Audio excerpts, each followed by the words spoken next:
The footsteps came around 3 in the morning, slow and deliberate, circling the lean-to at a distance of maybe 30 feet. They were too evenly spaced to be an animal, too measured and too patient. And even before they stopped, I knew whatever was out there was not just passing through. The fog had thickened so much by then that I couldn't see beyond the broken edge of the top.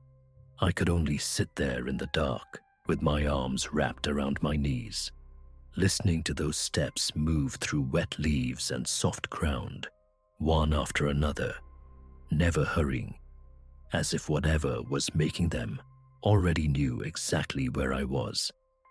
When they finally stopped, they stopped directly in front of the opening. I couldn't see anything, not a shape, not a shadow, not even the outline of a trunk through the fog, just the complete and awful certainty that something was standing there, looking in at me, while I sat frozen on the dirt floor, trying to keep my breathing quiet. My heart was beating so hard it hurt. I remember thinking that it had to be loud enough to hear, that whatever was outside had to know how terrified I was. I thought about the whistle around my neck, about yelling, about doing anything at all just to break the pressure of that silence. But the rules on that paper had crowded so deeply into my head by then that I couldn't separate fear from obedience. Don't answer, don't whistle, don't call attention to yourself. So I stayed silent and waited while every second stretched until it stopped feeling like time at all. Eventually the steps moved again, slowly, turning away from the lean-to and heading uphill through the fog. I didn't sleep after that. I just sat there in the dark with my jaw clenched and my back pressed against the cold wood, telling myself over and over that it had been a bear, a deer, a person, anything normal, while a heavier feeling settled into me, something beyond fear, something closer to the sickening sense that something knew where I was, and it was watching me.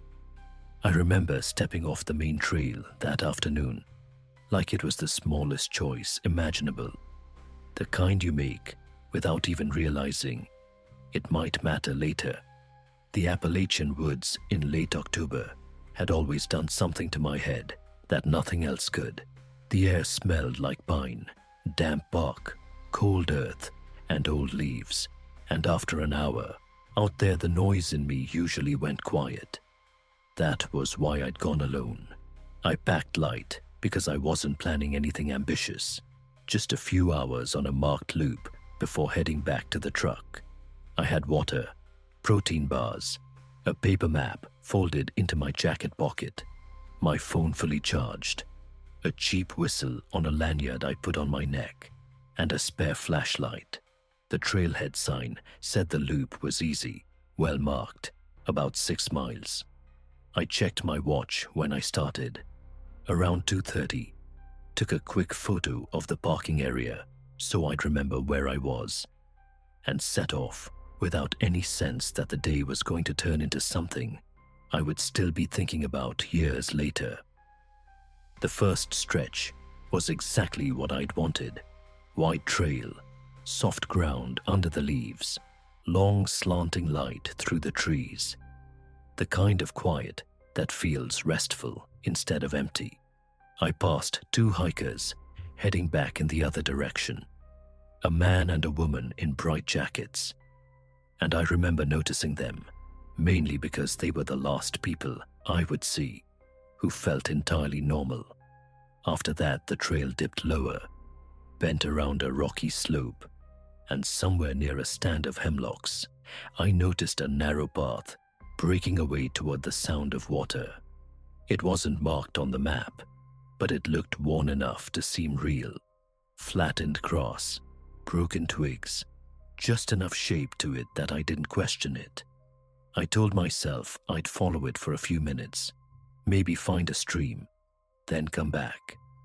That was the mistake, and what bothers me even now is how innocent it felt at the time. I just made one small choice because it felt harmless. The stream was there, shallow and clear, moving over smooth rocks in a way that made the whole place feel even calmer. Following it upstream seemed natural, better than turning around immediately. I had signal then, and when I checked my phone, the little blue dot was still close to the main trail. I wasn't worried. The woods were thicker along the water, with rhododendron crowding close and low branches catching at my sleeves, but none of that felt unusual. Time moved the way it always does out there, slowly until suddenly it doesn't. I kept walking. The stream narrowed, the trees thickened. The light shifted so gradually, I didn't register it until the warm color had drained out of everything and the whole woods looked flatter and grayer than it had an hour earlier. When I finally stopped and checked my phone again, the signal was gone. That by itself wasn't enough to panic me. I still had the paper map and a compass, and I'd been hiking long enough to know that losing signal doesn't mean losing your mind. I pulled the map out, tried to line up the stream and the slope with what I'd remembered, and started back the way I thought I'd come. At first, I was irritated more than scared. Then the irritation gave way to something else, because within 20 minutes, I could no longer find the path I'd taken in. The stream didn't look right. The banks were steeper. The rocks felt unfamiliar. I climbed away from the water and tried to cut back east, expecting to reconnect with the main loop once I hit higher ground. But every ridge looked like the last one. Oak and hemlock, wet leaves, rock shelves, tangles of laurel, all of it just distinct enough to seem recognizable, and then wrong the moment I committed to it. I told myself to stay calm. People get turned around in the woods all the time. That was still the story I was trying to live inside at that point. The rational one, where a minor mistake becomes an inconvenience and then resolves itself. I even sat down on a rock and forced myself to eat half a protein bar because I knew panic makes you stupid. I checked the phone again. 60% battery, no signal. The offline map lagged and refused to load the terrain properly. My compass still pointed east, so I followed it uphill, certain I would hit a trail, a fire road, or at least some sign of where I had been. The first thing I noticed was the quiet. Not true silence, but a smothered kind of stillness that made every little sound feel isolated and wrong. My own footsteps seemed louder. So did my breathing. I stopped to listen for the stream and couldn't hear it anymore, which made no sense because I didn't think I'd climbed that far. I turned to look behind me and realized I could not have pointed to the direction I had just come from with any confidence. I marked a tree with my knife, not a big cut, just enough to identify it if I circled back. Then I headed downhill, thinking I would relocate the stream and start over from there. 20 minutes later, I found another pine with a mark in the bark. For 1 second, I felt relieved because I thought I had successfully backtracked. Then I stepped closer and saw that the cut was fresh. But it wasn't the same mark.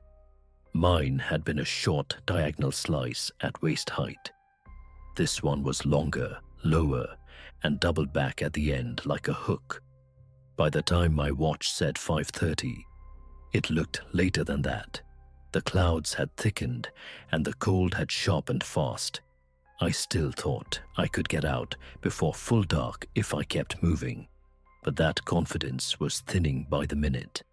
The woods had grown denser in this hollow, and every direction seemed to feed into more slope, more brush, more dimness.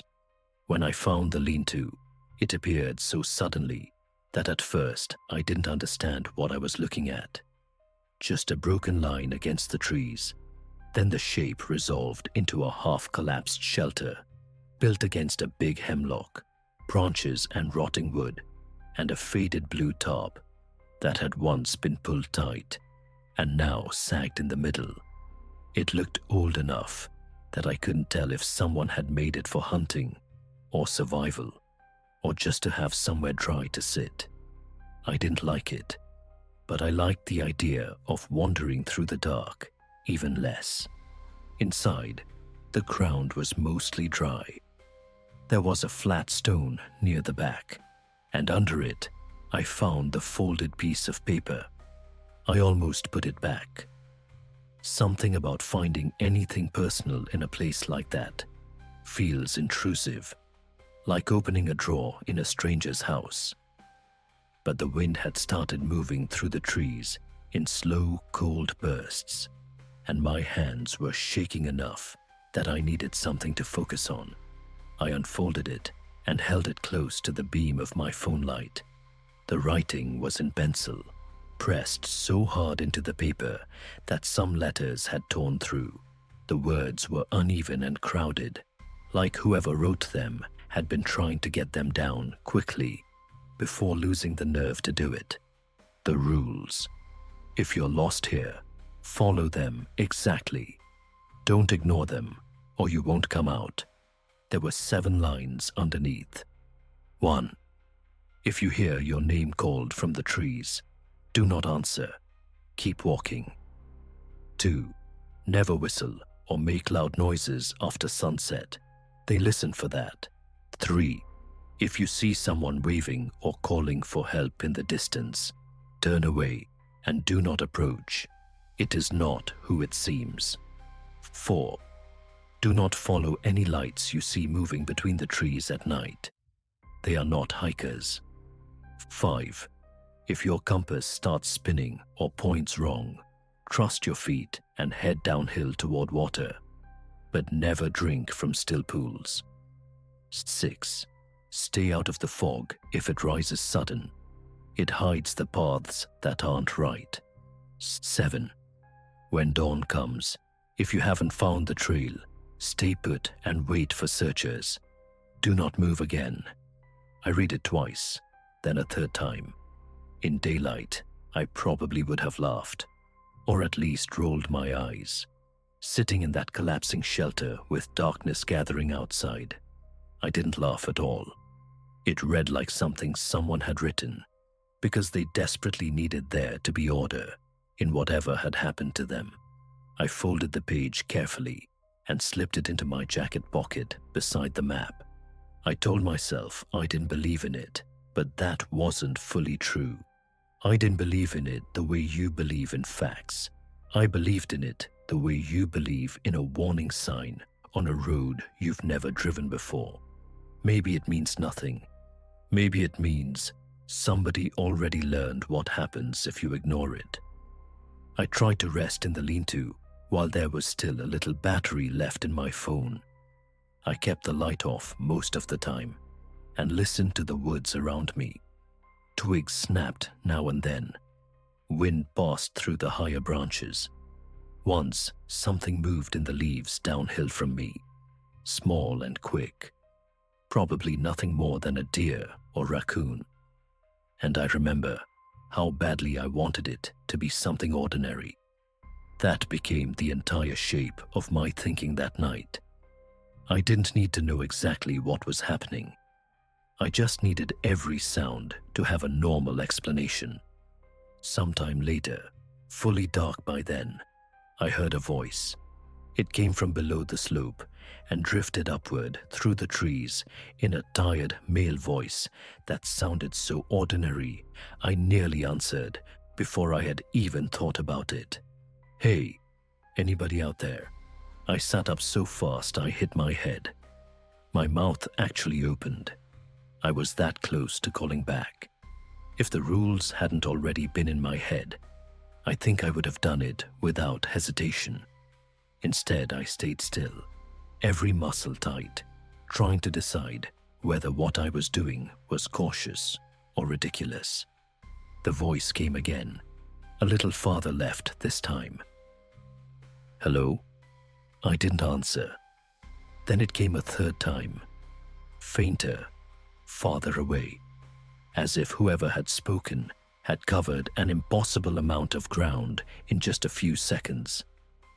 After that, there was nothing. I sat there for a long time, with my hands locked together so hard they hurt. It was not the sound itself that got to me. It was how natural it had been. That was when the rules stopped feeling like creepy nonsense and started feeling like instructions left by someone who knew exactly what kind of mistake fear would make you want to commit. The fog rolled in after midnight. At first, it showed up as a whitening between the trees, then thickened until the entire opening of the lean-to looked packed with pale smoke. I could barely see the nearest trunk. Rule 6. Stay out of the fog if it rises sudden. It hides the paths that aren't right. I stayed where I was, cold and cramped and wide awake. The smell of wet leaves got stronger. So did the feeling that the dark outside had become occupied. Then came the footsteps at 3 in the morning. Slow, deliberate, circling the lean-to at a distance of maybe 30 feet. Too steady to be random, too light to be crashing through the brush, too measured to feel animal. I told myself, bear, then deer, then another lost hiker. But none of those explanations held for more than a second, because the steps kept moving with an awful patience, pausing now and then as if listening, then continuing. They made one full circle around the shelter and stopped directly in front of the opening. The fog was so dense by then that all I had was the sound ending and the immediate knowledge that something had chosen that exact spot to stand. I could not see it. That somehow made it worse. My mind kept trying to build a shape out of nothing and failing. I sat absolutely still, terrified even of swallowing, because every little movement felt loud and revealing. After a long time, the footsteps turned and moved uphill through the fog. I did not sleep after that. I watched the black rectangle of the opening and waited for morning. Dawn came weak and colorless. The fog lifted just enough that I could see perhaps 20 yards. According to the last rule, if morning came and I still hadn't found the trail, I was supposed to stay put and wait for searchers. The problem was, no one necessarily knew I was missing yet. I had come alone. I had not told anyone exactly where I'd be. Sitting in that shelter for another full day, with one bottle of water mostly gone, no fire, and no certainty that help was coming felt impossible. Maybe that was fear talking. Maybe it was stupidity. Either way, I made the choice to move. I drank the last of my water in small measured swallows, packed up, and started downhill.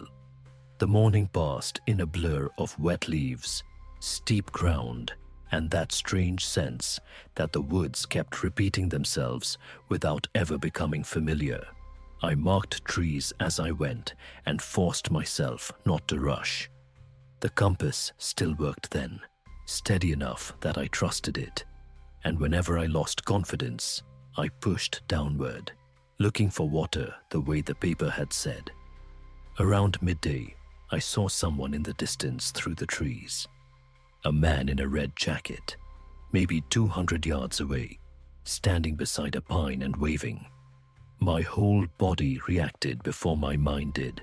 The relief was so intense, it hurt. I actually took 2 steps toward him before the rule hit me hard enough to stop me. If you see someone waving or calling for help in the distance, turn away and do not approach. It is not who it seems. I stood there staring. The jacket was bright, easy to track between the trunks. He kept waving, but there was something wrong with it. Something too even about the movement, too fixed. His arm went up and down in the exact same rhythm each time, while the rest of him barely seemed to move. He never called out. He just kept waving. That was the moment the fear changed. Up until then, I had still been trying to solve the situation. Find the trail, find a road, conserve energy, make smart decisions. I turned away from him and walked in the opposite direction, with every nerve in my body screaming that I was making the wrong choice. I don't think I have ever had to force myself that hard not to run toward another human being. The second afternoon was worse than the first, because by then, hunger and thirst had started. My legs felt unreliable. Thoughts came slower. Every pause lasted a little too long, because I kept forgetting what I had been about to do. I found the stream again near evening, though I couldn't swear it was the same one. It was broader here, moving sluggishly between black banks and still pools that reflected the dead sky so perfectly they looked like holes. Rule 5. Head downhill toward water, but never drink from still pools. I remember kneeling beside one and just staring at it. My throat was burning by then. I wanted that water so badly I felt angry, but the surface was too dark, too flat, and there was a smell to it I didn't like. I got up and kept moving. Not long before full dark, I heard my name. John. The voice was close behind me and so gentle that my whole body reacted before I could think. I stopped dead. Every hair on my arms lifted. John. It sounded exactly like my wife. Exactly like her. Right down to the small, tired softness in the way she says my name when she wants my attention but doesn't want to startle me. For one horrible second, I thought something had happened, that she was actually there, that I had been found, that none of this had ever been what I thought it was. I started to turn before I caught myself. I still don't know how I managed not to answer. Maybe because by then, some deeper part of me had stopped asking whether the rules made sense. Maybe because hearing her voice there, in that place, at that hour, was so wrong. I kept facing forward and felt tears sting my eyes from sheer strain. My shoulders hurt from fighting the instinct to turn around. The voice came once more, closer, patient, almost tender. John, wait. I ran. Branches whipped my face and arms. My back snagged on something and ripped loose on one side, jerking me sideways hard enough to nearly bring me down. I left the water bottle where it fell. I heard movement behind me then. Not just one set of steps, but several quick disturbances in the brush that seemed to shift from side to side, too fast to track. I kept crashing downhill until the trees broke apart and I stumbled into a narrow clearing. There was a white blaze on the tree directly in front of me.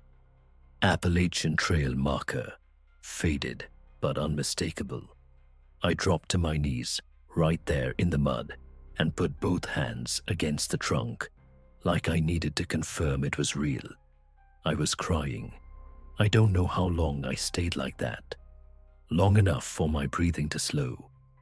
Long enough for the dark to settle around the trail, and the cold to start biting harder through my jacket. When I finally looked back toward the trees, the fog was rising again. It moved low between the trunks, pale and slow. I thought I saw shapes in it. None of them stepped onto the trail. None of them came close enough for me to understand what I was seeing. They just remained there at the edge of the woods while I sat against the blazed tree and remembered the last rule. When dawn comes, if you haven't found the trail, stay put and wait for searchers. Do not move again. So for once, I listened. I stayed there all night, shivering so hard my teeth hurt, too afraid to sleep, too exhausted to think clearly, staring down the thin strip of trail ahead of me and refusing to look too long into the woods on either side. The rangers found me the next morning. They were sweeping the area after my truck had been reported, still sitting at the trailhead overnight. I remember one of them crouching in front of me and asking if I knew my name, what day it was, whether I was injured. I answered everything.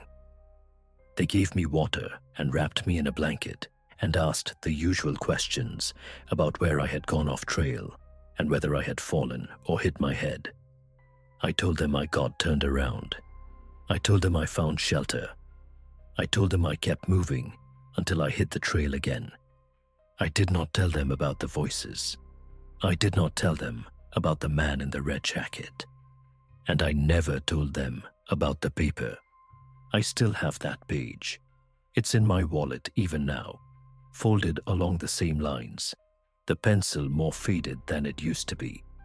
I've thought about throwing it away more than once, but I never do. I haven't been into those woods since. Thanks for staying until the end. If you're enjoying these kinds of stories, hit like and subscribe. It really does help the channel grow. There's a full playlist on your screen right now if you want to keep going. I'll see you in the next one. And until then, sleep well.